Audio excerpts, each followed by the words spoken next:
갑으로 지내면은 실력이 별로 늘질 않아요. 갑들은 이 일을 주로 어떻게 하냐면은 시키는 방식으로 다 일을 하거든요. 시키는 능력은 발달이 돼요. 스스로 할 수 있는 능력이 떨어진단 말이에요. 고객을 직접 만나고 고객이랑 부딪히는 사람이 실제적인 전문성들이 생기거든요. 오히려 장기적으로 보면 손해가 될 수 있다고 저는 생각이 들어요. 직장인의 멘토 신수정 KT 엔터프라이즈 부문장님 나오셨습니다. 안녕하십니까? 예, 안녕하세요. 네. 얼마 전 칼럼을 저희 신문에 쓰셨던데요. 저 정말 인상 깊게 읽었거든요. 파킨슨의 법칙을 이용하셨더라고요. 근데 거기 뭐냐면 업무는 언제나 그것을 위해 주어진 시간만큼 오래 걸린다. 마감을 한 달 주면 한 달 걸리고 한 주를 주면 한 주 걸린다. 신문 기자다 보니까 이 마감에 너무 동감이 됐어요. 제가 사실은 부문장님하고도 이메일로 소통을 했는데 제가 보낸 이메일에 답을 정말 빨리 주시더라고요. 근데 직장인들 대부분이 사실 마감 시간에 거의 쫓기고 거의 임박해서 다 하거든요. 그럼 직장 생활의 성공이라고 할 수 있는 것은 마감 시간보다 훨씬 빨리 하는 것인가? 라는 생각이 들어요. 그거 어떻게 조언해 주시겠어요? 무조건 빠른 거 좋지는 않아요. 왜냐하면 이런 건 있어요. 한번 생각을 해보세요. 상사가 일을 딱 줬어요. 상사 생각에는 한 일주일 걸릴 거야 라고 생각을 해서 일을 줬는데 이틀 만에 다 해버렸어요. 상사가 깜짝 놀라서 박수를 치겠죠. 근데 그 다음에는 어떻게 되겠어요? 기대치가 높아지죠. 높아져가지고 그 다음에는 이틀밖에 시간 안 준단 말이에요. 적절한 방법은요, 마감 시간보다 약간 빨리 하는 게 제일 좋아요. 너무 빨리 하면은 일을 많이 줘요. 그거 진짜 맞는 말씀. 그래, 너무 늦게 하면은 꼭 항상 보면 너무 늦게보다도 약간씩 늦는 사람이 있어요. 이게 안 좋아요. 이거는 그 이미지를 망치는 거거든요. 지각을 하려면 뭐 1시간, 2시간 해야지. 그러니까. 10분, 5분 늦으면 늘 찍히잖아요. 그래서 약간 빨리 하는 게 직장에서는 좋다라고 생각을 하고요. 저와 제 3자는 직장 관계는 아니잖아요. 그래서 저는 일을 보통 어떻게 하냐면은 머릿속 안에 막 이렇게 신경 쓰기가 싫어서 빨리 하는 거예요. 답변을 빨리 하는 거는 그거 있으면 머릿속에 제일 계속 신경을 써야 되잖아요. 내가 기억을 해야 되고 마감 시간도 기억해야 되고, 물론 여기다가 써놓지만 어차피 해야 될 거라면은 빨리 하자 주의예요. 안 할 거라면은 상관없는데 어차피 할 거 그거 뭐 질질 끌어가지고 나도 힘들고 상대도 좋을 것도 없어요. 그래서 빨리 하는 거고, 일반적으로 직장에서는 처신의 비법은 마감 시간보다 약간 빨리 하는 거 추천드립니다. 저희는 그런 것 좀 있더라고요. 마감이 있으면 마감이 일을 시켜준다고 해야 되나요? 그러니까 오후 3시가 마감이다 이러면 오전에 쓸 수도 있는데 오전에 안 써지고 거의 뭐 2, 3시 거의 가까이 돼야지 이제 막 갑자기 막 써지는 경우가 많더라고요. 그래서 마감 시간이 있다는 거는 어떻게 보면 그때 맞춰갖고 하라는 것도 있지만 마감을 통해서 내가 내 맞아요. 에너지를 쓸 수가 있죠. 극대화시키는 능력을 기른다. 단지 그거는 좀 생각을 해야 될 것 같아요. 계산을 좀 해야 되는 것 같아요. 가끔 가다가 너무 몰려서 이렇게 하게 되면은 긴급한 상황이 벌어지거나 어떤 다른 사건이 벌어졌을 때 문제가 생길 수 있잖아요. 그래서 약속을 지키지 않는 거는 굉장히 비즈니스맨으로 치명타거든요. 너무 쫓기지 않게. 그래서 아까 제가 약간의 버퍼를 두라는 게, 공항에도 보면은 뭐 3시간 일찍 가라 그렇게 하잖아요. 보통은 3시간 일찍 가면은 대부분이 왜 이렇게 일찍 왔지 이렇게 후회를 하는데요. 예전에 한 분을 봤는데 그분이 여권을 두고 온 거예요. 공항 왔는데. 근데 3시간 일찍 왔기 때문에 찾아갖고 오는 게 시간이 된 거예요. 가능했고요. 만약에 그분이 공항에 탑승 시간에 맞춰서 왔다면은 못 간 거죠. 그래서 살다 보면 항상 무슨 일이 발생할지 모르잖아요. 그래서 제가 좀 추천하는 거는 마감을 초점으로 하되 약간의 버퍼를 두는 게 좋지 않겠느냐 이렇게 생각을 합니다. 알겠습니다. 앞으로 저도 좀 노력해 보겠습니다. 또 하나 그 파킨슨 법칙, 우리가 회의에서 특정한 안건에 대해 이야기하는 시간은 안건에 소요되는 비용에 반비례한다. 그러니까 하찮은 안건일수록 토의를 오래 한다. 그렇죠. 우리가 이제 회의를 많이 하는데요. 회의 시간에 이 얘기 저희가 하다 보면 물론 중요한 안건도 있고 하찮은 안건도 있죠. 그럼 하찮은 얘기는 아예 하지 말아야 되나 이런 생각이 드는데. 아니 뭐 꼭 그런 건 아니겠죠. 하찮은 얘기가 서로 또 하다 보면은 서로 마음을 열 수 있는 또 좋은 비결이니까요. 근데 그냥 파킨슨 법칙의 초점은 그거였어요. 그분이 해군에 있었는데 원자력 잠수함을 어떤 방식으로 설계할까, 이런 회의는 아무도 모르기 때문에 회의가 빨리 끝나는 거예요. 전문가들의 결정하는 거에 따른단 말이에요. 근데 예를 들면 뭐 우리 커피 머신을 어디다 갖다 놓을 거냐, 뭐 이런 거는 막 누구나가 다 한마디씩 할 수 있으니까는, 사무실의 직원을 위해서 빵을 사놔야 되느냐, 그러면 야 무슨 빵을 사는 게 좋아, 뭐 이런 거 토의하다가 그 중요한 사람들이 쓸데없는 거 갖고 시간을 많이 버린다는 얘기거든요. 가끔 가다가 보면은 우리가 그냥 가벼운 스몰 토크 하는 것까지는 좋은데 별것도 아닌 거 가지고 월급 많이 받는 사람들이 모여가지고 떠드는 경우들이 많이 있다라는 거죠. 기업에서 보면은 이제 광고 같은 게 그래요. 마케팅 부서에서 이제 광고 같은 것들을 이제 만들잖아요. 광고 같은 거는 뭐예요? 누구나 다 한마디 할 수 있거든요. 맨날 보니까 우리도. 네. 야, 이거 뭐 더해, 이거 더해. 그러면 맨 처음에 컨셉이 이렇게 됐던 게 하나씩 올라가면서 팀장들 모였을 때 또 이렇게 바뀌어지고 상무들 모였을 때 이렇게 바뀌어지고 부사장 모였을 때 이렇게 바뀌어지고 그래갖고 막 엉망진창이 되는 경우가 많이 있거든요. 그러니까 전문성이 없는 거일수록 우리는 말하는 게 쉽기 때문에 쓸데없이 시간이 많이 길어진다는 거예요. 그래서 그런 부분들은 가능한 맡기는 게 좋죠. 전문가들에게 그냥 맡기고 아예 보지를 말아야 돼요. 왜냐면 보면은 사람들이 얘기를 하게 되거든요. 그래서 별 그렇게 중요하지 않은 거는 그 해당 부서에서 알아서 처리하게 만드는 게 좋지, 그거를 테이블에 올리는 순간 그거 얘기하다가 시간 다 보낼 위험이 있다라는 거예요. 리더 입장에서 이제 회의를 하자고 그러면 회의 안건들이 여러 가지 있잖아요. 근데 그것들을 세세하게 구성원들한테 다 공지하고 준비해와 이렇게 하는 게 좋은지, 아니면 한두 개 정도의 안건 정도만 그냥 던져주고 알아서 이렇게 얘기할 수 있도록 여건을 조성해 주는 게 좋은지, 그런 것도 좀 고민이 되더라고요. 네. 안건의 속성에 따라서 좀 다를 거예요. 이게 공지성 안건인지 아니면은 의사결정을 필요로 하는 안건인지 이런 부분들에 대해서 달라지죠. 최근에는 추세가 공지성은 가능한 회의를 안 하려고 하는 게 추세죠. 왜냐면 그거를 그냥 메일로 알 수도 있는 거를 굳이 다 모여가지고 에너지를 쏟는 부분들이, 의사결정을 하는 거라면은 아무 생각 없이 들어와가지고 하게 되면 어렵잖아요. 미리 준비를 하라고는 너무 바빠갖고 보지를 못하잖아요. 그래서 이제 아마존이 방법을 쓴 게 뭐냐면은 회의할 내용들을 미리 파워포인트가 아닌 글로 쫙 써가지고 회의에서 딱 모이면은 서로 그걸 먼저 다 읽어요. 그 시간에 같이 다 읽고 나서 그걸 갖고 토의를 하게.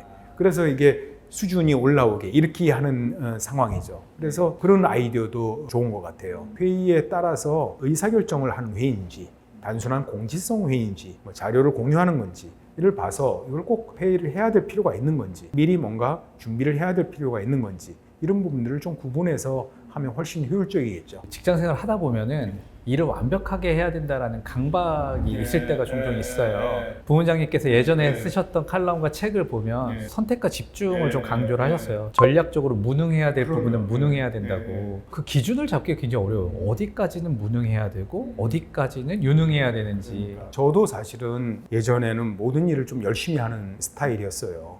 그리고 특히 이제 우리나라 사람들, 공부 열심히 하는 사람들은, 좀 모범생들은 그런 특징들이 좀 많이 있죠. 옛날에 우리 학교 다닐 때 보면은 모든 과목을 잘해야 되잖아요. 그래야지 석차가 오르지. 예를 들면 뭐 수학은 엄청 잘하는데 다른 걸 못하면은 떨어지거든요. 모든 것을 잘해야 된다는 그런 강박관념이 있거든요. 그렇게 지내면 문제가 뭐냐면은 시간의 여유가 없어져 버리거든요. 그럼 내가 이것도 잘해야 되고 저것도 잘해야 되고, 그게 회사 일뿐만 아니에요. 게다가 생각을 해보세요. 집안일도 잘해야 되고 자녀도 잘해야 되고 모든 것을 잘하려고 해봐요. 그러면 자기의 삶이 어디 있겠어요? 정신이 없이 돌아가게 되죠. 젊었을 때부터가 아니라 저도 나이가 좀 들어가면서 한 40대 후반, 50대에서부터 시작해서 저 자신의 좀 시간 관리를 하기 시작한 거거든요. 아까 말씀하신 대로다가 어떤 부분은 그냥 바보 소리를 듣자 한 거예요. 그래서 저는 뭐 그 중에 하나가 골프를 예로 들었던 거거든요. 골프는 꼭 필요할 때 아니면 안 치거든요. 그러니까 그거에 이제 선택을 하는 거죠. 무능하기로. 나는 못해요. 그렇게 선택을 하는 거죠. 그거 안 한다고 해서 뭐 사업이 안 되거나 죽지 않는다는 거죠. 대신에 물론 그거를 통해서 잃는 게 있죠. 근데 그 시간 동안 내가 또 다른 것을 통해서 얻으면 되는 거거든요. 기본적으로는 내가 모든 것을 완벽하게 한다 그러면 내 삶이 매니지가 안 돼요. 내 일에 정신이 너무 없어져요. 그래서 약간의 버퍼가 좀 있어야 되거든요. 그러면 그 기준은 뭐냐? 두 가지인 것 같아요. 하나는 자신의 가치가 좀 기준이 하나가 될 수 있어요. 내가 뭘 더 중요시 여기느냐. 예를 들면 아까 얘기한 것처럼 골프라는 게 어떤 사람한테는 엄청난 중요한 게 될 수 있지만은 어떤 사람한테는 그게 썩 중요한 게 아닐 수도 있어요. 또 하나는 이거를 안 하면은 큰일 나는가? 이런 질문을 해보면 될 것 같아요. 이거를 내가 안 하면은 큰일 날 일인가? 이거를 내가 안 하고 다른 사람한테 맡길 수 있는가? 라고 해보면은요, 그걸 내가 안 해도 될 것들이 있어요. 내가 안 하면 큰일 나지 않을 게 있어요. 굳이 안 해도 큰일 나지 않을 거. 그 다음에 내가 안 하고 다른 사람한테 맡기는 것이 빠른 경우, 작업을 하는데 디자인을 해요. 근데 내가 잘 할 줄도 모르는데 제대로 하려고 하면 시간 너무 많이 쓸 거 아니에요. 이거를 디자인 잘하는 사람한테 맡기면은 금방 뚝딱 할 수 있는 건데, 내가 여유를 가질 수 있는 건데. 그래서 내가 이거를 꼭 해야 되느냐? 첫 번째 질문. 두 번째는 내가 이거를 안 하면은 큰일 나느냐? 한 요런 두 가지 정도 질문을 해보면은 약간의 우선순위를 잡을 수 있다고 생각이 듭니다. 그래서 저는 그걸 하지 말라는 거 아니에요. 저도 필요한 분들이랑 술도 마시고 밥도 먹고 당연히 하죠. 그걸 좀 구분을 해서 필요할 때만 하고 나머지는 놔두면 시간이 생기는 거거든요. 그런 시간들을 내가 또 다른 데 활용을 할 필요가 있겠죠. 리더들 중에 이런 불만을 갖고 계신 분들이 많아요. 우리 부서에는 에이스를 안 보내줘. 잘하는 애들 다 어디 가고 말이야. 근데 또 에이스를 막상 받았다고 해서 성과를 또 잘 내느냐, 또 그게 아닌 경우도 많이 있단 말이죠. 부문장님께서 보시기에는 에이스가 많은 조직이 좋은가요? 아니면 에이스가 오히려 없고 평범한 구성원들로 이루어진 조직이 더 좋은가요? 아니 뭐 에이스가 많이 있으면 더 좋겠죠. 근데 리더는 그런 것 같아요. 자기가 그거를 선택할 수 있다면 선택할 수 있는데 보통은 자기가 뭐 CEO가 아닌 이상은 선택하기 어렵거든요. 주어지는 거거든요. 에이스가 오든 에이스가 오지 않던 그 하모니를 낼 수 있도록 하는 게 리더가 좀 해야 될 부분이겠죠. 에이스가 오면은 일이 좀 쉬워지겠죠. 또 에이스가 오지 않으면은 대신에 리더들은 시스템적으로 일하는 법을 만들 수 있는 좋은 기회인 것 같아요. 저는 사실은 후자를 더 많이 해본 것 같아요. 똑똑하고 그 사람에 의해서 좌지우지 되지 않기 때문에 오히려 일들을 시스템적으로 할 수가 있고 리딩하기가 더 편했던 것 같아요. 왜냐면은 너무 자기가 똑똑한 사람들은 개인 플레이를 자꾸 하려고 하고 있거든요. 그래서 팀워크를 깨는 경우들이 있어요. 훌륭한 플레이어가 오면은 그것도 괜찮고 그렇지 않고 보통 사람들이 와도 그것도 괜찮다라고 생각하는데 오히려 보통 사람들이 와서 우리가 좋은 하모니를 만드는 게 리더로서 더 보람이 있지 않을까라는 생각이 듭니다. 사실 이렇게 매니지하는 게 특이하게 잘하는 사람이랑 보통 사람이랑 섞여 있는 조직을 매니지하는 것보다 더 쉬워요. 이쪽이. 리더 입장에서는 스타 플레이어가 있는 것도 좋긴 한데 그 스타 플레이어가 있으면 당연히 성과를 낼 거라고 위에서도 기대를 할 건데 여기는 스타 플레이어도 없는데 잘하네 하면 리더가 또 빛날 것 같다라는 생각도 듭니다. 그리고 제가 아까 계속 얘기했지만은 리더는 조직을 움직이는 사람이거든요. 조직을. 축구 감독이랑 마찬가지거든요. 손흥민인 한 사람에 다 조기 축구 선수 데리고서 팀을 한다고 생각을 해보세요. 그게 반드시 좋은 하모니는 아니거든요. 개인을 움직이는 게 아니라 조직을 움직이는 거기 때문에 리더가 초점을 삼을 거는 항상 팀 퍼스트에 대한 부분들을 생각을 한다고 하면은 이 구성원들이 오히려 골고루 되는 게 더 좋을 수가 있죠. 예. 사람은 누구나 갑이 되고 싶어 하잖아요. 갑으로만 살고 싶어 이런 사람 굉장히 많아요. 그래서 어디 가서 아쉬운 소리 하는 것도 너무 싫고 부원장님께서 예전에 쓰신 글을 보니까 갑으로 사는 것이 꼭 능사가 아니다. 실제로 갑으로 살 수 있다 하더라도 왜 갑으로 사는 게 능사는 아닌가요? 저도 뭐 한 30년 커리어 됐는데 갑으로 지내봤던 적은 한 6년 정도 되는 것 같아요. 대부분은 다 을로 지냈거든요. 갑으로서 지내서 장점이 당연히 있죠. 갑으로 지내면은 시키는 위치에 있게 되고 좀 안정감이 분명히 있죠. 근데 문제는 뭐냐면은 갑으로 지내면은 실력이 별로 늘질 않아요. 갑들은 이 일을 주로 어떻게 하냐면은 내가 스스로 하는 것이 아니라 업체에게 시키는 방식으로 다 일을 하거든요.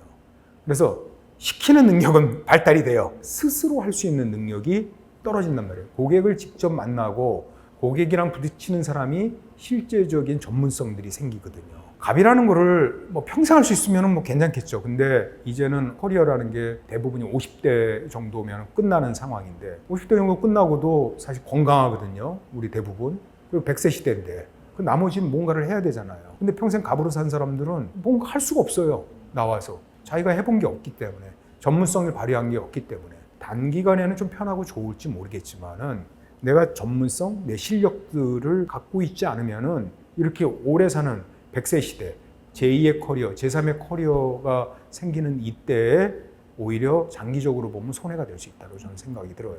사람이 좀 아쉬운 게 있어야 스스로 좀 급해지고 그러면서 더 절실하게 뭔가를 배우고 그럴 텐데 갑은 보통은 별로 절실함이 떨어지잖아요. 개인적으로 이거 좀 궁금한 질문인데요. 글을 정말 잘 쓰세요.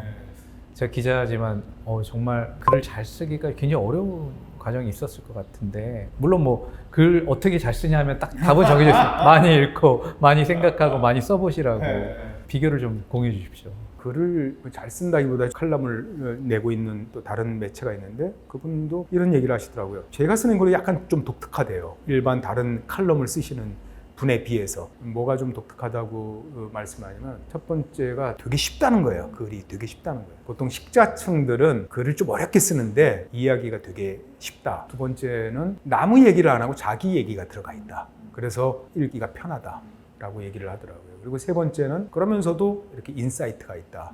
이런 얘기를 해요. 근데 그 비결은 뭐냐면은 첫 번째는 저는 글을 어렵게 쓰고 싶어도 쓸 줄은 몰라요. 제가 기억력이 별로 좋지가 않아서 유려한 문장이라든지 뭐 고사성어 뭐 이런 거를 외우지를 못해요. 그러다 보니까 이해된 것만 쓰게 되는 거죠. 자기 언어를 갖고 쓰시는군요.